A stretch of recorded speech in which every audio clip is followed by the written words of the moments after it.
தனது மகன் துரை வையாபுரி அரசியலுக்கு வருவதை தான் விரும்பவில்லை என மதிமுக பொதுச்செயலாளர் வைகோ தெரிவித்துள்ளார். சங்கரன்கோவில் அருகிலுள்ள கலிங்கப்பட்டியில் நியூஸ் 18 செய்தியாளர் அவருடன் நடத்திய கலந்துரையாடலின் போது தொண்டர்கள் விரும்புவதால் கட்சியில் அவரது நிலை என்ன என்பது குறித்து வரும் 20ஆம் தேதி மாவட்ட செயலாளர்கள் கூட்டத்தில் முடிவெடுக்கப்படும் என தெரிவித்தார்.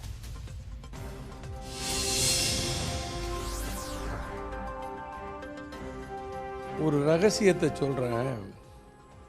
ஒரு வருஷத்துக்கு முன்னாடி ஒரு நாள் கூப்பிட்டு நீ அரசியலுக்கு வரக்கூடாது அப்படின்னு சொன்னேன்.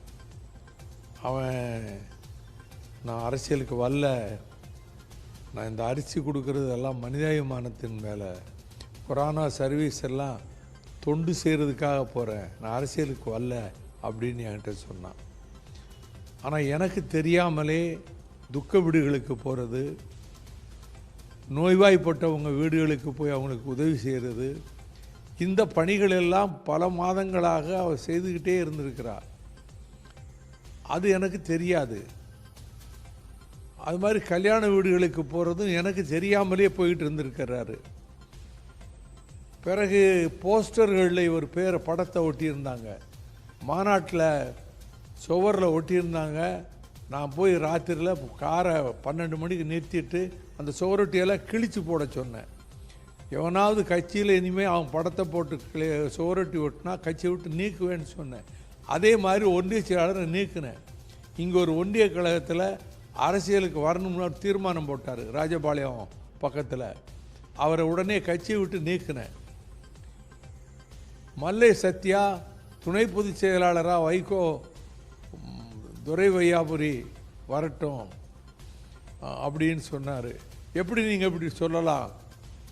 இந்த கட்சி ஆஃபீஸுக்குள்ளேயே அவன் நுழைய மாட்டார், என்னோட போகட்டும் அரசியல்னு சொல்லிட்டேன். காரணம், இந்த 56 ஆண்டுகள் நான் கஷ்டப்பட்டிருக்கேன்.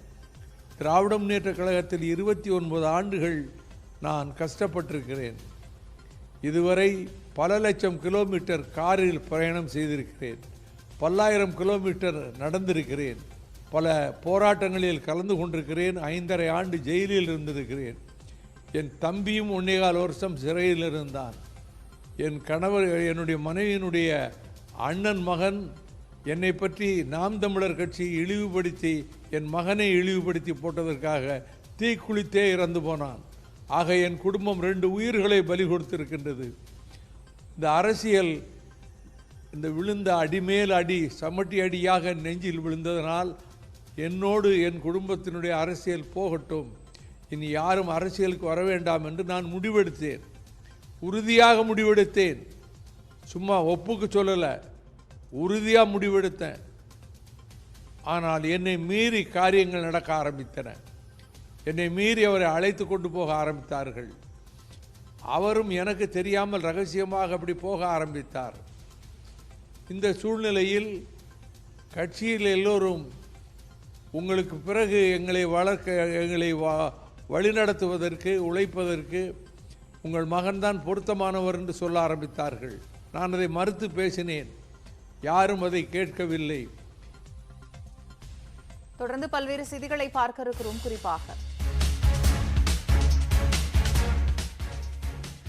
வாகனங்களை வழிமறித்த ஒற்றை யானை விவரம் அறியலாம் இடைவேளைக்கு பிறகு.